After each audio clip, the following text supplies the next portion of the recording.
Nah, saya akan melanjutkan tentang life group, indahnya berkomunitas. Katakan indahnya berkomunitas. Kenapa komunitas? Kenapa sih gereja ini selalu ngomong tentang life group, life group, life group? Karena gereja yang kuat bukan hanya gereja yang jemaatnya besar. Tapi gereja yang kuat adalah gereja yang memiliki gereja-gereja kecil, yaitu life group. Gereja yang kuat bukan hanya figurnya, gembala seniornya yang kuat. Banyak gereja di era 90 awal, 80 awal, semuanya yang terpusat kepada gembala sidangnya. Tapi ketika gembala sidang itu harus diganti, ataupun gembala sidang itu dipanggil Tuhan, gerejanya porak-poranda. Karena gak ada yang namanya komunitas kecil, yang namanya life group. Sedangkan kita tahu bahwa ketika kita memulai gereja ini, saya selalu mengingatkan kepada semua, kita hanya memulai dari 9 orang, bahkan 15, 20, 30 dan seterusnya. Saya kurang suka kalau figurnya hanya gembalanya saja. Ya, banyak orang suka jadi sorotan. Tapi saya dan istri saya pengen punya normal life. Karena memang itu yang Alkitab katakan. Kita gak boleh jadi sorotan. Kita gak boleh jadi satu-satunya panutan. Oh, boleh gak kita mengagumi atau kita meneladani gembala kita? Ya of course boleh, tetapi jangan gembalanya jadi pusatnya seperti wakilnya Tuhan. Karena Tuhan juga pengen pakai Anda. That's why dari awal saya selalu ngomong sama Pastor Kastil, kita harus ingatkan jemaat bahwa kita bukan gereja yang punya life group, tapi kita adalah life group yang bergereja. Jadi komunitas kecil, gembala-gembala yang ada di tempat ini, ada gak gembala dan asisten dimanapun kalian berada? Minggu lalu Pastor Kastin ingetin saya, ada banyak loh gembala yang pelayanan, jadi gak bisa bangkit berdiri karena mereka ada di mana-mana. Tapi coba yang ada di ballroom ini, gembala dan asisten gembala dan head itu kepala departemen, boleh bangkit berdiri supaya jemaat tahu. Inilah gembala-gembala kecil yang ada di tempat ini. Ayo dalam hitungan yang ketiga, 1, 2, 3. Semua gembala yang ada di tempat ini, gembala wilayah, head, asisten, kasih tepuk tangan buat mereka. Mereka ada di mana-mana. Mereka ini yang berjaga-jaga untuk jiwa Anda. Silakan duduk. Karena mungkin gak semua kenal Pastor Irwan. Gak semua punya nomor HP-nya Pastor Irwan, betul? Mereka yang berjaga-jaga atas Anda. Nah, yang pertama, mengapa kita berkomunitas? Kenapa kita life group? Katakan life group. Saya ini bangga banget. Ternyata life group gereja kita dulu kita berdoa kan namanya New Life Church. Terus kita namakan komselnya life group. Ternyata gak kebetulan ada gereja di Amerika yang juga namanya Life Church ya. Saya pengen suatu hari kenal dengan pastor ini. Namanya Pastor Craig Groeschel. Dia cell groupnya namanya juga life group. Wow. Dan dia yang menciptakan Alkitab YouVersion. Sederhana, orangnya kayak Tom Cruise gitu 60 sekian. Khotbah pakai kaos, pakai jeans. Tapi jemaatnya di seluruh Amerika 100.000. Banyak satelitnya di mana-mana. Karena life groupnya sangat dikenal. Life groupnya menghidupkan kota-kota di Amerika. Kenapa? Yang pertama karena life group lahir dari hatinya Tuhan. Life group bukan lahir dari hatinya Pastor Karsten. Sekalipun Pastor Karsten juga adalah life group pastor di tempat ini. Ya, tapi life group ini ada di hatinya Tuhan. Katakan lahir dari hati Tuhan. Ayo, 1, 2, 3. Kurang keras, 1, 2, 3. Kenapa? Saya tunjukkan dulu di perjanjian lama. Ada satu gereja yang sangat besar, yang jemaatnya jutaan, yang dipimpin oleh pendeta Musa. Ya, kita lihat Keluaran 18 ayat 21. Ini yang Tuhan perintahkan kepada Musa. Gereja di mana ketika Musa memimpin jutaan umat Israel keluar dari Mesir. Di samping itu, kau carilah dari seluruh bangsa itu orang-orang yang cakap dan takut akan Allah. Ini firman Tuhan kepada Musa sebagai gembala. Orang-orang yang dapat dipercaya, katakan dapat dipercaya. Dan yang benci kepada pengejaran suap. Tempatkanlah mereka di antara bangsa itu, di antara jemaat itu. Ya, menjadi pemimpin 1.000 orang, pemimpin 100 orang, pemimpin 50 orang, dan pemimpin 10 orang. Apakah ini? Life group. Ayat 22, kenapa Tuhan menyuruh Musa untuk menciptakan kelompok-kelompok kecil ini? Next slide, ayat 22. Ya, dan sewaktu-waktu mereka harus mengadili di antara bangsa. Mengembalakan, mengadili. Maka segala perkara yang besar haruslah dihadapkan mereka kepadamu. Tetapi segala perkara yang kecil diadili mereka sendiri. Lihat, karena Tuhan tahu gembala senior Musa tidak bisa ngurusin semua karena Musa harus memikirkan visi besarnya. Dan Tuhan berkata, biarkan mereka bisa mengadili perkara mereka, tidak semua harus kamu. Luar biasa ya, life group sudah ada sejak gereja mula-mula. Dengan demikian mereka meringankan pekerjaanmu. Wah, Tuhan tuh luar biasa. Karena Tuhan tahu satu manusia ini, suami istri bersama wakil gembala ataupun bersama dengan leader, tidak akan bisa mengembalakan yang sekarang baru 1.000. Nanti 2.000, 3.000, 4.000, 5.000. Nggak mungkin.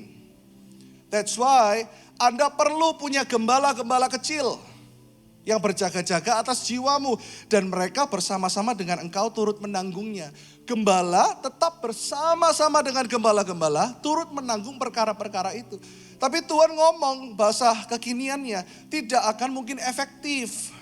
Kalau semuanya hanya gembala senior Musa, pelayananmu gak akan efektif kalau kamu harus mengembalakan begitu banyak orang ini. Next slide. Nah, sekarang saya tunjukkan. Apakah hanya di perjanjian lama? Hati Tuhan tetap sama dulu, sekarang, dan selama-lamanya. Yesus tidak pernah berubah dulu, sekarang, selama-lamanya. Setelah Yesus naik ke sorga, ini yang terjadi di gereja mula-mula di perjanjian baru. Tadi saya tunjukkan kepada Anda di perjanjian lama. Kisah Rasul 2 ayat 46-47. 46 saya minta semua yang pria baca, amin. 47 yang wanita. Setuju? 1, 2, 3 yang pria. Dan dengan sehati mereka berkumpul tiap-tiap hari dalam bait Allah. Mereka memecahkan roti di rumah masing-masing. Apa itu? Cell group, life group. Secara bergilir dan makan bersama-sama dengan gembira dan dengan tulus hati. Ayat 47 yang wanita, 2, 3. Sambil memuji Allah dan mereka disukai semua orang dan tiap-tiap hari. Ya, Tuhan menambah jumlah mereka dengan orang yang life group. Di mana terjadi penambahan orang-orang? Life group. Kenapa pos PI, kita punya pos penginjilan, sekarang ada 2 tahun ini, targetnya 4. Kenapa bisa terjadi? Karena life group. Karena ada kelas yang namanya KPK yang dipimpin oleh Pak Kris, yaitu KPK kelas pemuritan. Di mana dari 10 orang dimuridkan jadi 20 orang, jadi pelayanan yang luar biasa. Sampai ada pos-pos yang dibuka. Dan kita sekarang punya jemaat bukan hanya minggu di tempat ini. Kita punya jemaat di mana Pak Kris? Ngagel dan di Kris Kencana. Mereka gak bisa datang hari Minggu. Karena gak semua mereka orang Kristen. Tapi kira-kira ada 100 lebih jemaat kita yang kebaktian di pos PI kita di Ngagel dan Kris Kencana. Nanti akan buka 2 lagi tahun ini. Semuanya karena dimulai dari life group. Tepuk tangan yang dahsyat buat Tuhan. Come on. Haleluya. So, siapa yang sudah berlife group pagi ini angkat tangan?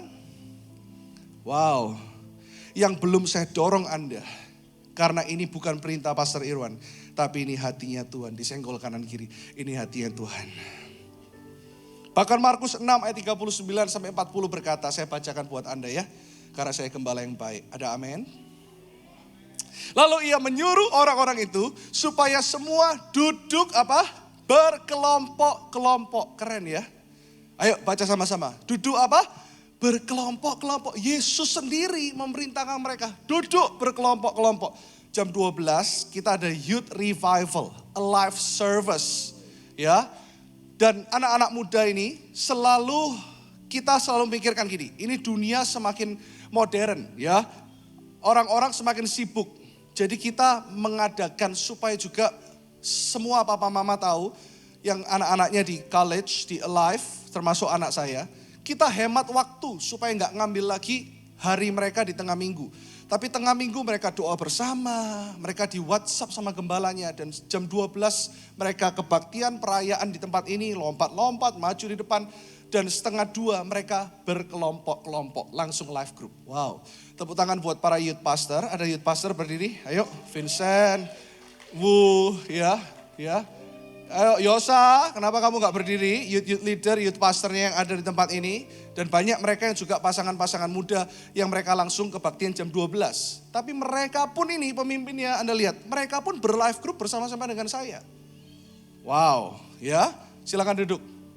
Hari Selasa kita memulai dengan pujian penyembahan di kantor. Kita dengan para full timer, kita berlive group. Maka duduklah mereka kelompok-kelompok. ada yang 100, ada yang 50. Ini hatinya Tuhan dan Tuhan ingin kita semua punya kelompok-kelompok ini. Karena kenapa? The fact is di dalam life group yang pertama kita belajar untuk berproses. Jangan bayangkan bahwa di life group wah semuanya indah, orangnya semua baik-baik. Mungkin Anda ngerasa kayak bahasa Ibrani pagi hari ini adalah gini, kepotokan, tahu ya. Ke life group loh kok kayak gini, kok gembalanya juga nggak sempurna ya, kok ternyata ini kayak gini ya. Karena justru di dalam life group kita belajar berproses. Khotbah minggu lalu yang saya tangkap dari Pastor Kasdan adalah yang terus nancep hari-hari ini adalah gini, saling, katakan saling. Di life group kita belajar saling mengerti. Minggu lalu khotbahnya apa? Tua atau dewasa, bukan? Menjadi tua itu pasti, tapi menjadi dewasa belum tentu. Menjadi tua pasti. Ya, umur kita terus bertambah tiap tahun, tapi menjadi dewasa adalah sebuah pilihan. Anda hanya bisa jadi dewasa rohaninya kalau Anda ketemu orang-orang yang antik-antik itu tadi. Percayalah, semakin gereja tambah besar, semakin saya dan istri saya punya toleransi yang tambah besar. Karena kita ketemu dengan bermacam-macam orang yang sifatnya lucu-lucu. Saya nggak ngomong antik ya, lucu. Karena antik itu lucu buat kita hari-hari ini ya. Katakan kanan kiri, kamu lucu. Ya, jangan ngomong sama istri orang nanti di luar perhitungan itu. Yang kedua, di life group jiwa kita terjaga. Contohnya, kita punya data orang-orang yang ber-life group. Gembala-gembala ini tahu, oh ini baru hamil. Wah, luar biasa. Oh ini baru melahirkan, ayo kita sambangi sama-sama yuk. Oh, yang ini papanya baru meninggal. Ayo kita doakan, kita kuatkan. Bahkan kemarin saya terharu, ada satu jemaat yang papanya kecelakaan, ya, di luar kota. Saya dengar cerita karena saya juga dekat dengan gembala-gembala di tempat ini. Papanya akhirnya dipanggil Tuhan dan gembala dan asisten ini pergi ke Ponorogo, pergi ke luar kota. Untuk sambangi jemaat ini. Wah, saya bersyukur punya gembala-gembala yang luar biasa seperti ini. Tepuk tangan dong, ini gembala-gembala yang hebat. Apakah kita suruh? Kamu pergi lo ya. Enggak, tapi saya dapat report. Bahkan dari jemaat yang setia ini, mereka baru menikah, saya berkati mereka. Mereka bilang, pastor saya terharu loh. Gembala saya datang sampean ke Ponorogo. Wah, saya terharu loh. Karena kadang, kita harus mengerjakan ini bersama-sama. Kenapa ber-life group? Karena masalah tidak ditanggung sendiri. Anda susah, hari-hari ini banyak orang depresi. Ya toh? Ada lagunya toh? Walau sana, sini, situ, pusing. Gimana Dan? Hah? Semua orang susah, tapi aku kan tetap tertawa. Tertawanya di mana? Di life group. Anda didoakan, Anda diayomi. Makanya kenapa gini, kalau orang-orang yang tidak ber-life group itu biasanya bingung. Mau pemberkatan rumah, telepon gereja. Ada pendeta enggak ya di New Life Church? Tolong datang ke rumahku. Ini saudaraku sakit ini. Gak ada yang nyambangi. Kalau gereja kadang responnya agak pelan. Gereja gak perhatian. Wah, cuaks gitu ya. Gereja ini apa sih? Gereja ini gak peduli jemaat. Sok sibuk. Padahal pendetanya nganggur-nganggur. Wah, biasanya yang gitu tuh karena gak punya life group. Mau menikah, bingung. Oh di sini kalau yang mau menikah memang harus ber-life group. Tapi ada yang tanya, saudaraku mau menikah nih, ini apa dan sebagainya. Ini ada pelayanan kedukaan ini. Aku bingung hubungi siapa. Karena tidak ada yang berjaga-jaga, masalah ditanggung sendiri. Ini ada yang depresi ini, ya apa ini? Siapa konselornya? Coba kalau Anda di life group. Anda punya gembala, oh kenapa? Ini gini loh. Oke, tak konekkan sama PDP Felicia ya. Dia adalah head of counselor. Nanti kamu akan dipantau. Terus ditanyai sama gembalanya, ya apa? Sudah tak konekkan dengan Pastor Felicia? Ya apa? Sudah ketemu tak kamu? Ya apa? Kamu sudah oke tak? Kamu udah tidak khawatir tak? Ada yang follow up. That's why you need a life group. Dan yang terakhir, kenapa Anda di dalam life group? Karena ini adalah perintah Tuhan. Dan ini adalah kemauan Tuhan. Kita lihat dua prinsip. Prinsip Tuhan Yesus ketika dia memulai life group-nya. Tuhan Yesus, kekristenan saat ini ada banyak orang di dunia ini. Jutaan orang percaya kepada Yesus. Karena dia memulai dari life group-nya yang kecil. Yaitu dari 12 orang. Sekalipun 12 ini adalah semuanya orang yang tidak sempurna. 12 ini adalah orang-orang yang terbuang. Tapi Tuhan pilih mereka. Saya tersentuh dengan pelayanan Tuhan. Dan kemarin waktu saya mau khotbah minggu ini, saya cuma bilang, sayang, ini khotbah benar-benar kita very simple. Tolong bantu aku berdoa karena ini seperti presentasi supaya jemaat mengerti. Lalu waktu saya sikat gigi, Tuhan cuma bilang gini, New Life Church. Saya lihat logonya New Life Church. Lalu di bawahnya ada satu moto yang harusnya kita simpulkan seperti itu. Menjadi DNA kita, yaitu love God and love people. Udah itu aja. New Life Church harus dikenal dengan kasihnya yang berlimpah-limpah. Harus dikenal dengan penerimaannya. Harus dikenal bahwa orang masuk ke sini tidak ngerasa aku berdosa. Karena hamba-hamba Tuhan ini selalu bilang, saya dan Anda sama. Saya tidak lebih suci dari Anda. Saya hamba Tuhan, Anda juga hamba Tuhan. Kita semua hamba Tuhan. Cuman bidang kita berbeda-beda. Amin. Prinsip Tuhan Yesus yang pertama, gereja Tuhan, gembala, head department, dengarkan. Yang pertama, acceptance, penerimaan. Penerimaan itu membuat orang datang. Orang datang bukan ke gereja, tapi gini, orang datang kepada Yesus. Karena ada penerimaan, Lukas 5 ayat 1-3, perjumpaan Tuhan dengan Simon Petrus. Pada suatu kali Yesus berdiri di pantai danau Genesaret. Sedang orang banyak mengerumuni dia hendak mendengarkan firman Allah. Ia melihat dua perahu di tepi pantai. Lihat, Tuhan melihat, Tuhan memilih. Tuhan yang memilih Anda duduk di tempat ini. Tuhan yang memilih Anda berjemaah di tempat ini. Nelayan-nelayannya telah turun dan sedang membasuh jalannya. Kenapa? Mereka sedang suntuk. Mereka bekerja gak dapat apa-apa. Itu ceritanya ya. Sedang turun. Hidup mereka sedang turun. Kita mungkin khawatir deru perang terjadi. Amerika dan Iran kapan ini berhenti perangnya Israel dan sebagainya. Banyak info, bensin solar akan segera habis persediaannya. Beberapa negara declare hanya tinggal 6 bulan lagi kalau perang tidak berhenti, nggak ada bensin solar dan sebagainya. Kita nggak usah pusing tentang perang. Percayalah, perang akan tetap terjadi. Karena ini sudah dinubuatkan di dalam firman Tuhan. Udah itu aja. Jangan Anda melawan kehendak Tuhan berdoa, tidak akan ada lagi perang. Nggak, ke depan ini akan lebih banyak perang. Israel akan terus dikepung. Di timur tengah, saya tidak pro Israel. Kita jangan selalu gini, kita jangan dikacaukan dengan news, dengan berita yang beredar. Israel itu Kristen, yang lain bukan. No, Indonesia lebih Kristen daripada Israel. Palestina lebih Kristen daripada Israel. Beritanya digoreng, dikira Israel negara Kristen. Tidak, kekristenan orang Kristen mungkin lebih banyak di Palestina daripada di Israel. Ini perang negara, bukan perang agama. Kita harus tahu itu dulu, orang Kristen harus dewasa. Tapi saya nggak lagi bahas ini. Cuman kita harus tahu, deru perang akan terus terjadi. Bahkan perang yang kali ini, saya nggak bisa jelaskan di khotbah ini. Tertulis secara jelas di Alkitab. Ya, jadi kalau kita mau melihat dan kita berdoa world peace, dunia akan semakin damai. Justru ketika dunia nanti makin damai, kelihatannya perang berakhir. Disitulah antikristus akan mulai merajalela. Percayalah. Tapi Tuhan bilang, anak Tuhan gak usah takut.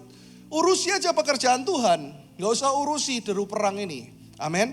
Mereka sedang mengurusi hal-hal duniawi, nelayannya telah turun, sedang membasuh jala. Tapi Yesus naik ke dalam salah satu perahu itu, malah perahunya Simon.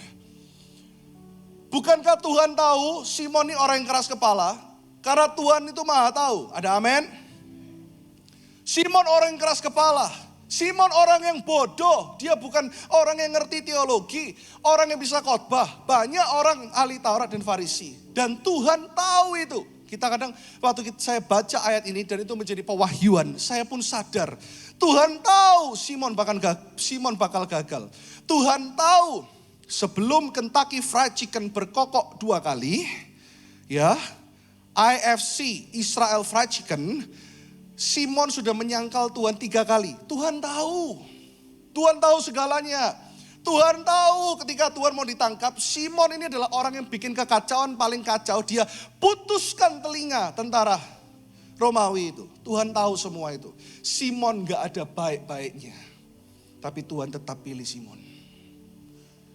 Penerimaan, acceptance.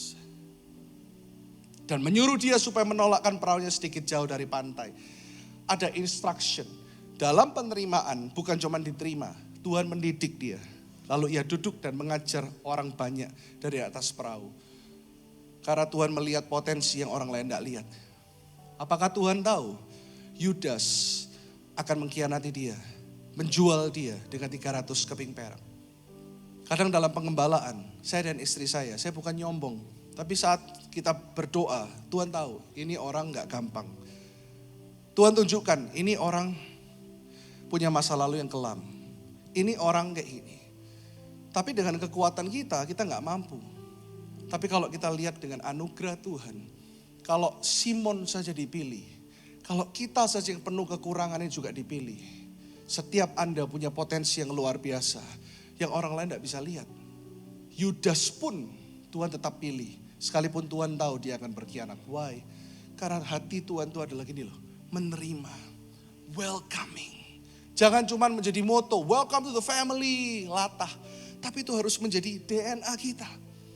Welcome setiap orang. Kalau ada orang bilang di live group tuh kok ada orang yang bencekno ya. Pastor Carsten kan sekarang bule tapi suka ngomongnya bencekno gitu ya.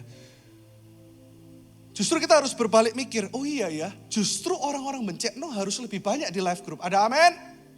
Oh gak ada yang amin ini. Katanya gereja tempat orang berdosa.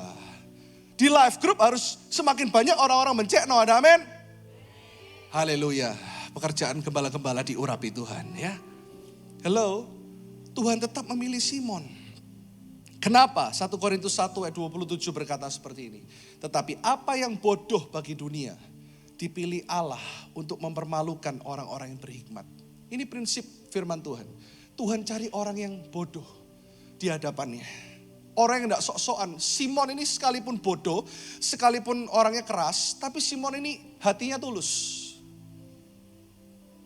Tuhan cuma cari orang yang berserah di hadapan Tuhan. Dan apa yang lemah bagi dunia dipilih Allah. Justru Anda bersyukur kalau orang bilang Anda lemah. Karena orang yang lemah dipilih Allah untuk mempermalukan apa yang kuat. Itulah Tuhan. Pertanyaannya, do you want to come? Apakah Anda mau datang kepada Tuhan? Rasul Paulus mengambil kesimpulan seperti ini tentang ayat ini. Rasul Paulus menegaskan bahwa Allah sering memakai orang yang dipandang tidak berarti oleh dunia untuk menyatakan kuasa dan kemuliaannya. Supaya tidak ada seorang pun yang memegahkan diri. Amen. Ya setuju, tepuk tangan yang dahsyat buat Tuhan. Jadilah orang yang gombloi di depan Tuhan. Katakan sama-sama gombloi. Orang Jakarta bingung apa itu gombloi. Gombloi adalah saudaranya cucur dan lemper. Bukan ya. Gombloi itu gini loh. Polos. Tuhan, aku gak pandai bicara Tuhan. Tuhan, aku gak pandai berkhotbah. Tuhan, aku gak pandai memutuskan hal ini dalam pekerjaan dan bisnisku Tuhan. Tolong aku Tuhan. Banyak bisnismen di tempat ini yang saya tahu, oh semakin berhikmat, mereka bertumbuh dalam Tuhan. Tapi saya senang ketika mereka kesaksian, dia bilang ini, Pastor, aku udah perhitungan, aku udah ngatur. Ya ampun, pas deal, kayak ini salah strategi. Ternyata itu jalannya Tuhan, aku diselamatkan. Nah, berarti bukan karena kepandaian kita. Justru karena kebodohan kita, tapi Tuhan pakai itu. Banyak loh terjadi di firman Tuhan di Alkitab. Esther salah satunya. Dia salah strategi mau ketemu raja, tapi Tuhan simpen dia. Justru ada strategi yang lebih ampuh lagi. Ya akhirnya keluar dari kebodohannya. Kelihatannya bodoh, tapi Tuhan pakai. Supaya gak ada satu orang pun memegahkan diri. Siapa yang mau memegahkan diri? Tidak ada. Karena hanya Yesus pusat satu-satunya Raja, Gembala Agung yang harusnya di Love Church tinggikan selama-lamanya. Amin. Quote ini Anda catat sama-sama. Tuhan adalah ahlinya memakai orang biasa, bahkan yang terpuruk, untuk mengubahkan dunia. Kita baca sama-sama ya. 1, 2, 3.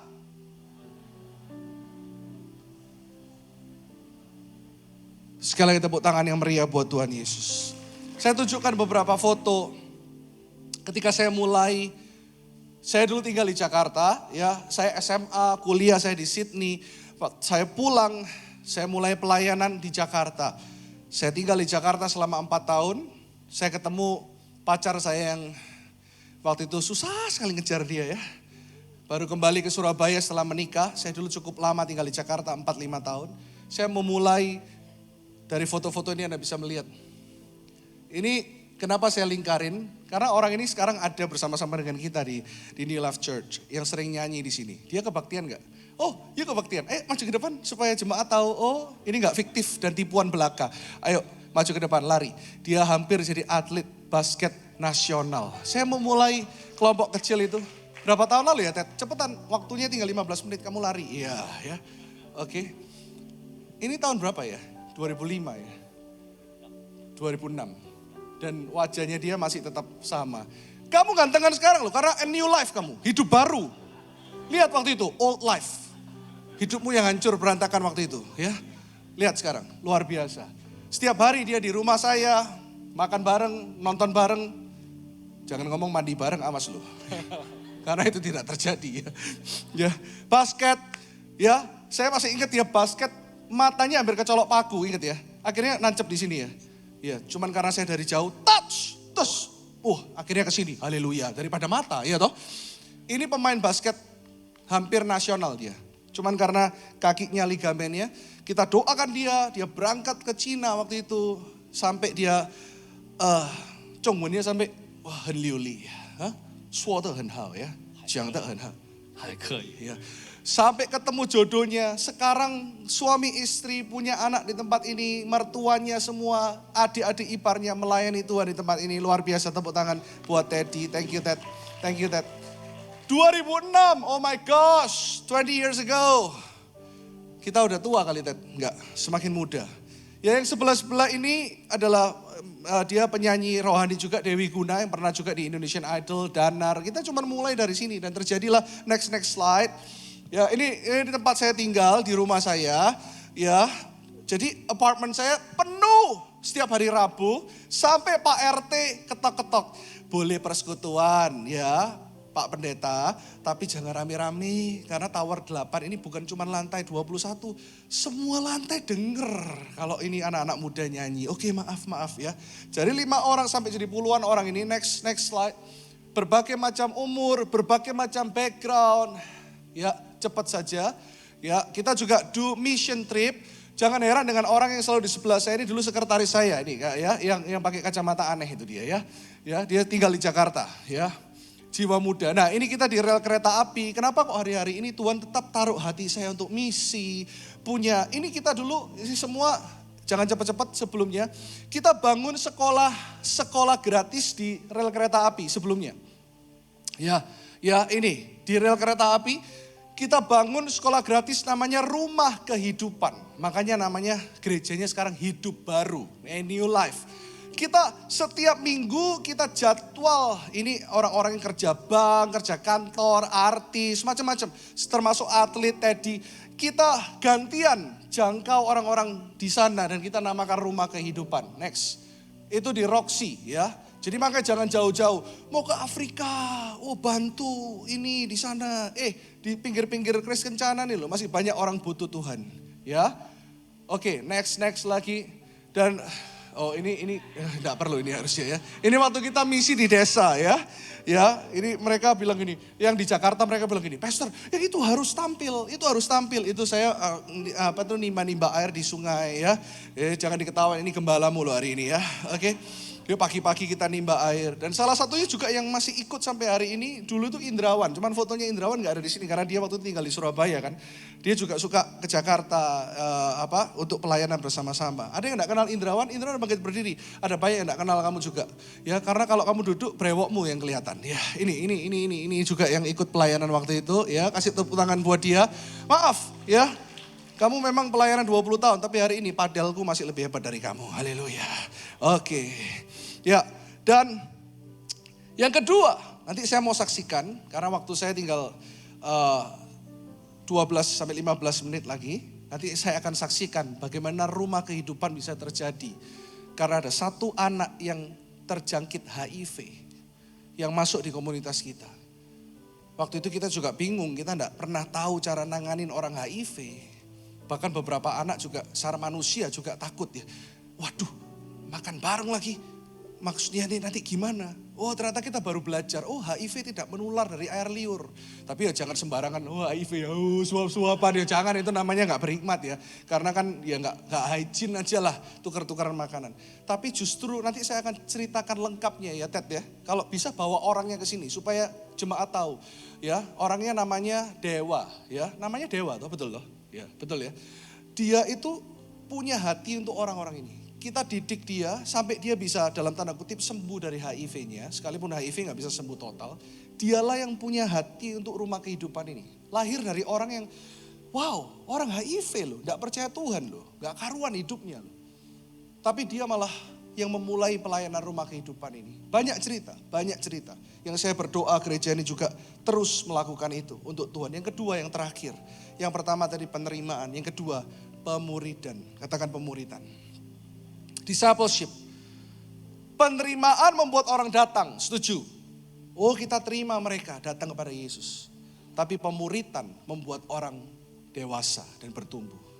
Dan pemuritan hanya terjadi di life group. Yohanes 21 ayat 15 sampai 16. Nanti saya akan bahas bagaimana Tuhan menerima Petrus. Sehingga Tuhan sendiri harus menurunkan standarnya.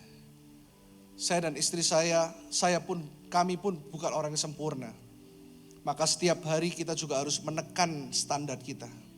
Kita terima orang dulu. Tapi kita juga jangan cuma menerima, tapi kita mendidik. Kalau kita cuma menerima, kita kumpulan orang berdosa yang tidak berubah. Saya kurang setuju dengan gini. Gereja tempat orang berdosa, betul. Tapi gereja tempat orang berdosa yang diubahkan bertumbuh seperti Kristus. Kalau cuma tempat orang berdosa, gereja tidak ada bedanya dengan nightclub. Tapi kita bertumbuh karena kita saling mengenal satu sama lain. Dan saya minta Stephen Wu, youth pastor kita, untuk bicara 5 menit ke depan. Bagaimana dia diubahkan melalui pelayanan New Life Church. Dia pertama kali ke New Life Church tahun 2016. Saya tahu lah, ini ngomong intermezzo dulu ya Bu ya. Saya sama istri saya kan udah biasa, apalagi istri saya ini lebih peka dari saya. Dia tahu, dulu waktu kita bicara, sorry ya Bu ya, langsung kita tahu, oh medik hari ini. Oh mengkitik. Tengil. Ya Bu ya, ini sudah anak rohani, tidak apa-apa ngomong apa adanya. Wah tuangil lagi. Tapi saya ngomong sama istri saya, tapi pinter, keruitis. Tapi nek ngomong ambil arek iki, kuwesel aku. Tanyain tentang penciptaan, dinosaurus, kenapa gini, kenapa gitu. Always challenge me. Sampai kadang aku, oh ada Stephen Wu, minggir sih rek. Tapi dulu gereja kan kecil, dipangsut, minggir yuk ketemu lagi ya. Minggir lagi, ya ampun arek gimana gitu ya. Bercanda, saya selalu welcome dia. Tapi hari ini dia jadi hamba Tuhan full time. Kemarin dia sudah diperkenalkan di Sinode Gereja Betel Indonesia. Untuk next dia akan ditapiskan menjadi pendeta Pratama. I'm so proud of you. Ya, dia akan memberikan kesaksiannya. Gak usah ngebut-ngebut, gak apa-apa. Ya, silakan. Oke, thank you Pastor Irwan. Shalom Bapak Ibu semua. Ya, saya perkenalkan diri saya sekali lagi. Saya Stephen Wisan. Dan saya berada di New Life Church dari tahun 2016. Ada fotonya yang lama, ini foto saya dulu. Ya ini foto sama saya bersama Pastor Irwan. Banyak orang yang ngakunya pernah kurus, saya punya buktinya. Ya, oke. Jadi saya di New Life Church, seperti tadi Pastor Irwan cerita, saya dari awal di sini langsung dimuridkan. Karena sebelum saya di New Life Church, saya lumayan lama, 8 tahun di gereja yang sebelumnya. Selama 8 tahun gak ada tuh yang menawari saya komunitas. Tapi waktu saya diajak ke sini, waktu itu saya diajak sama teman saya. Dan sekarang ada salah satu gembala wilayah juga, namanya Kohendra. Itu yang mengajak saya ke New Life Church dan mengajak saya melewati life group. Pertama langsung diajak lewat life group dulu. Jadi saya jujur waktu itu merasa kayak agak aneh, ini kenapa nih life group ini. Jadi saya udah datang ke New Life Church itu, datang ke life groupnya dulu. Setelah saya datang ke life groupnya baru saya diperkenalkan ke gerejanya. Dan saya sudah 10 tahun di sini, jadi seperti kebanyakan orang Kristen, iman kita tidak selalu di atas. Kadang iman kita naik, kadang iman kita turun. Ya, kita bisa naik turun, iman kita seperti roller coaster. Saya pun juga mengalami hal yang sama. Jadi Pastor Carson, Pastor Irwan sebagai mentor rohani saya juga mengerti bagaimana naik turunnya iman saya. Dia kan kalau pernah berapi-api banget, tapi kadang pernah lesu banget gitu ya, pernah gitu seperti itu. Nah, saya cuma mau membawa satu kesaksian saja dari waktu di momen sekitar tahun 2021 kalau tidak salah. Itu saya sempat ada momen di dalam hidup saya yang membuat saya itu sangat kecewa sama Tuhan. Dan waktu itu saya merasa iman saya paling lemah itu di titik itu. Dan saya benar-benar merasakan apa yang tadi seperti Pastor Iwan bilang, kalau kita punya life group kita saling berjaga-jaga. Itu yang benar-benar saya rasakan. Jadi waktu itu sampai saya sempat keluar dari Surabaya, saya ke Jakarta, kemana segala macam. Karena saya sudah di titik di mana, aduh nggak deh Tuhan-Tuhanan, aduh nggak deh gereja-gerejaan. Saya nggak akan ceritakan masalahnya apa ya, tapi saya yakin mungkin Bapak Ibu pernah mengenal orang yang sudah di titik itu. Aduh nggak ada gereja-gerejaan atau dari nggak Tuhan-Tuhanan. Atau mungkin kita yang pernah mengalami hal itu enggak apa-apa. Kita akan merasakan relevansinya gitu. Nah pada saat saya di titik seperti itu, karena saya sudah bertahun-tahun saya di life group. Saya sama yang tadi teman saya yang ngajak saya itu yang Kohendra sekarang jadi gembala wilayah, itu masih tetap teman baik sama saya. Kita masih sering ngobrol bareng. Waktu itu dia juga sering banyak pekerjaan di Jakarta. Jadi dia sering sekali ke Jakarta juga. Kalau dia setiap kali ke Jakarta mesti nyari saya. Kita keluar bareng, kita makan bareng. Dan yang saya perhatikan adalah pertama dia tidak pernah menghakimi saya. Kondisi iman saya dimanapun tidak pernah dihakimi. Kedua, dia tidak pernah memaksakan point of view gereja untuk saya melihat. Meskipun saya waktu itu melihatnya bertolak belakang. Tapi dia tidak pernah memaksakan point of view itu.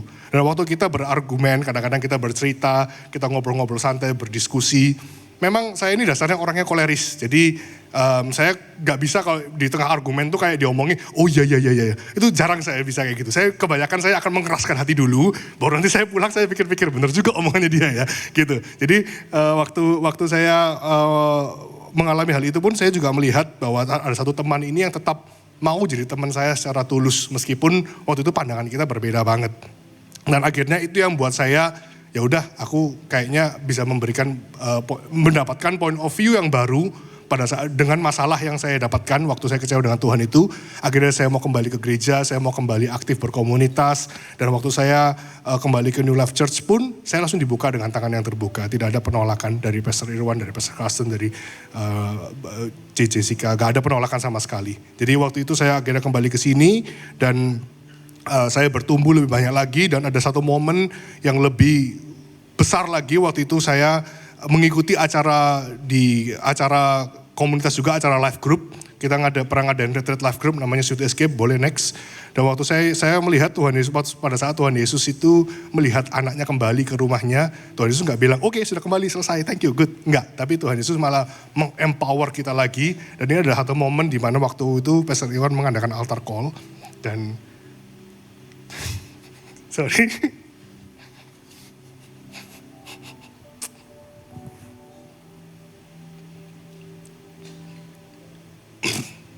Dan saya benar-benar mengingat waktu itu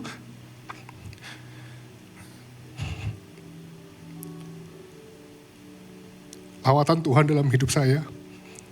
Dan semenjak itu saya sudah nggak pernah lagi melihat ke belakang, dan saya ingin terus bersama-sama dengan Tuhan.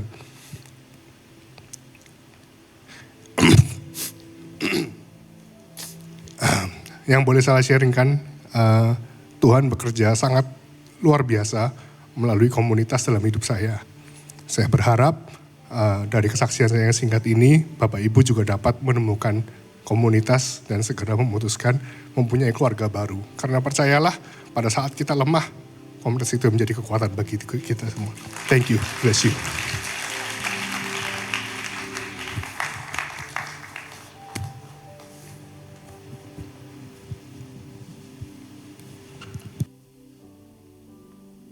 Momen-momen yang tidak akan pernah saya lupakan seumur hidup, bahkan sampai tua nanti, adalah melihat mereka-mereka ini.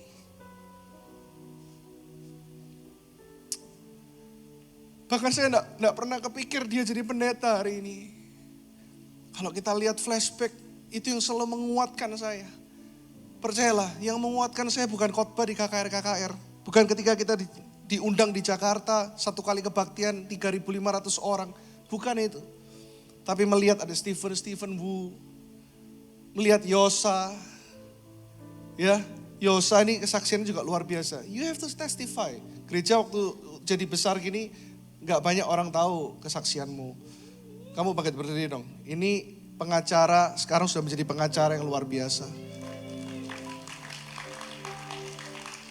Dulu dia ini sampai SMA tidur di sekolah, betul ya? Tidur di sekolah, Bapak Ibu. Bukan gak punya uang lagi, gak punya rumah.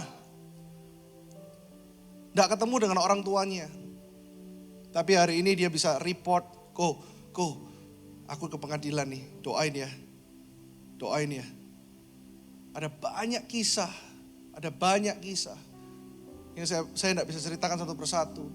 Tapi hidup mereka diubahkan. Itu semua karena Tuhan sayang gereja ini. Dan saya percaya Tuhan akan terus melakukan pekerjaan yang baik. Stick with me.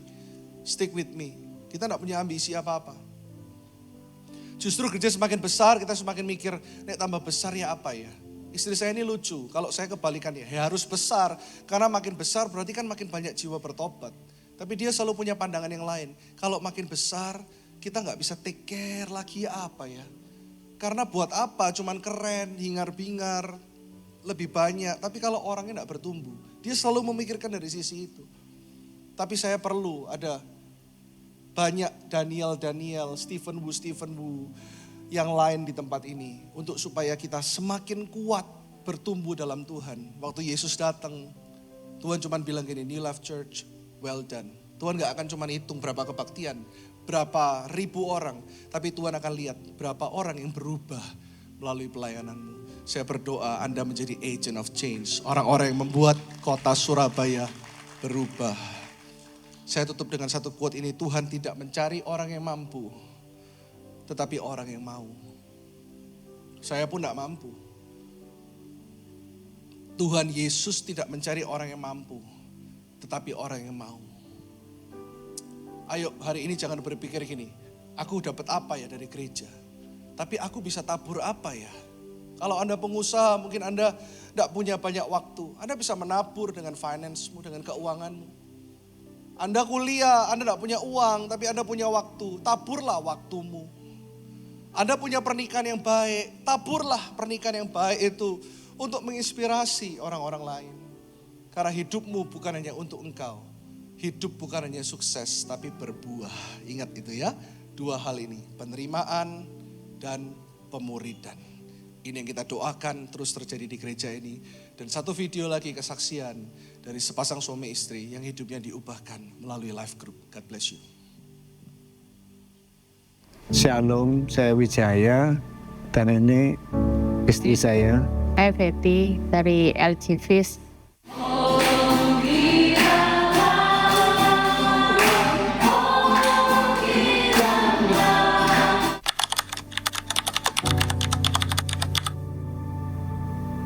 Kalau pertama-tama itu dia yang ngajak, saya nggak mau. Tapi habis itu saya dengarkan Pastor Irwan di Batara Yuda itu, saya memutuskan untuk mau datang ke NLC. Awalnya kita juga nggak mau join sebenarnya, kan cuma mau datang kebaktian aja. Waktu itu saya didatengin sama Ciacia, dia tanya kalau mau LG atau enggak. Soalnya Ciacia terus tiap ketemu saya, nyuruh saya untuk datang ke LG. Ayo nggak datang di WA, pokoknya dia nggak putus asa.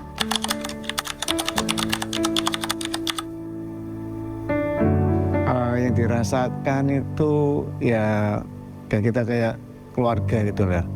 Sebenarnya ibadahnya yang sesungguhnya yang mungkin ya di LG ya, lebih hidup lah, lebih dekat, saling doakan, saling menguatkan gitu. Dan ya selama di sini nggak ada penghakiman. Mengalami sesuatu yang banyak permasalahan, lewat sharing-sharing dari teman-teman tuh kita nih banyak dikuatkan.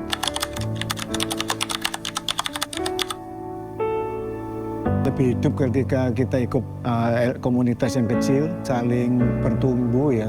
Mungkin ada gesekan tapi belajar untuk menaklukkan ego. Jadi kita belajar untuk mengasihi, belajar kalau nggak belajar dari komunitas nggak bisa, nggak kelihatan ya.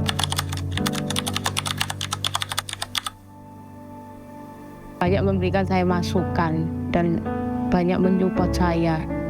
Jadi itu yang bikin saya bisa bangkit, ya banyak didoakan juga, jadi bisa lebih mengerti apa yang langkah yang selanjutnya yang harus berdua putuskan. Oh, teman-teman semua, ayo kita join ke life group untuk saling menguatkan, untuk merasakan bahwa melatih kita untuk melayani yang lain lebih dulu daripada diri kita. Kalau nggak dari pertemuan yang kecil, kita nggak mungkin bisa untuk yang lebih besar lagi. Yang meriah buat Tuhan, saya minta Pastor Carsten terus ingatkan kita, kadang jemaat nggak melihat sehari-hari itu gereja terjadi. Life group ada di hari Selasa, Rabu, Kamis, Jumat, Sabtu. Bahkan ada para dokter, guru yang mereka tidak punya waktu malam. Gereja menyediakan life group hari Sabtu pagi di kantor gereja. Dan itu pun banyak mereka yang rindu untuk bergabung. Bergabunglah di life group. Karena Anda perlu orang lain. Dan orang lain tersebut sedang menunggu Anda. Kita saling membutuhkan. Terjadi revival bukan karena saya berkhotbah. Kebangunan rohani terjadi karena ada orang-orang yang saling melekat. Saling mengerti satu sama lain. Kemarin waktu Wu kasih foto yang tadi momen di mana dia ketemu Tuhan. Dan sampai waktu itu saya yakin, saya itu kalau sama istri saya nantang orang full time harus yakin dulu.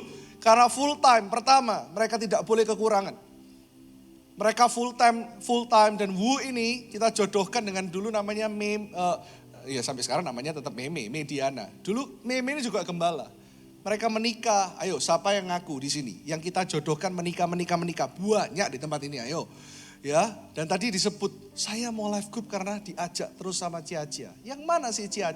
Kebetulan Cia hadir pagi ini. Kamu bangkit berdiri, menghadap jemaat. Ayo Cia, lihat. Ayo menghadap jemaat. Ini loh Cia. Ini luar biasa, yang punya Hiwan Petemon. Ya, Hiwan Petemon toh? Iya, di Kali Anyar, ya. Dia pagi bikin Hiwan, bikin bakwan, masih bisa kadang lapor pastor, tadi, dia ngomong cepet gini, minggu lalu tuh pastor ya, ada orang baru, tak cegat, tak tanya rumahnya, dek timur, tak ajak live group pastor, tak doa pastor supaya dipulihkan. Wah ini luar biasa ini, full timer tapi melebihi full timer ini ya. Ya. Kita punya banyak orang-orang yang luar biasa. Wah, juga ada Bapak yang Sri Rasa, Pak Fani dan Bu Feve. Anda kalau pulang nanti turun satu restoran Sri Rasa yang enak itu, ini juga jemaat kita loh. Ayo bangkit berdiri Pak Fani, Bu Feve. Ayo, ini Sri Rasa. Saya tidak mempromosikan, tapi memang enak, haujek luar biasa dan selalu memfasilitasi gereja untuk kalau minggu kita butuh live group atau meeting, VIP room, pokoknya buat pastor. Wah ini luar biasa. Ya, jadi banyak-banyaknya makan di Sri Rasa. Sego babat Madura, luar biasa, kesukaan saya ya. Sambal pisah ya, minta minyak double, wah luar biasa. Saya kalau makan hari biasa, enggak boleh bayar, saya bilang jangan. Kita harus memberkati hamba Tuhan, luar biasa. Banyak orang-orang ini yang harus dikonekkan. Robi, ini kelihatannya tua, enggak tua kok Rob ya. Tapi hatinya setiap minggu memimpin untuk mereka drama, kumpul di sini. Laporan, pastor ini gini. Banyak orang yang cinta gereja ini. Karena gereja ini butuh Anda untuk memenangkan Surabaya. Amin, tepuk tangan yang luar biasa. Dan kemarin sebelum khotbah ini, gara-gara foto tadi itu, full timer udah nangis Bombay di grup. Saya bilang, kurang asem ini ibu ini ya, nemuin foto ini. Semua jadi ngerasa diingatkan Tuhan lagi. Kita di sini tuh karena apa sih? Karena kasih. Bukan karena Pastor Irwan hebat, tapi karena ada kasih di tempat ini. That's it. Dan saya berdoa saat ini untuk Anda, di depan ada QR, jangan takut. Minggu lalu waktu live group campaign, ini memang hard selling, luar biasa, gembala-gembala, ayo live group. Saya juga, ayo, siapa yang di sini live group? Ada beberapa jemaat yang gak live group, lari duluan, jangan. Anda gak dipaksa kok, Anda gak live group pun Anda tetap diterima ya. Jadi jangan takut. Tapi minggu ini tetap ada booth di depan. Pastor Carsten tetap menyediakan booth. Di depan akan ada beberapa gembala yang akan menyambut Anda. Jadi minggu ini jangan dicegat, Anda datang sendiri. Akan ada snack, apalagi bubur kacang hijau. Oh enggak, lu katanya Pastor Carsten ada snack.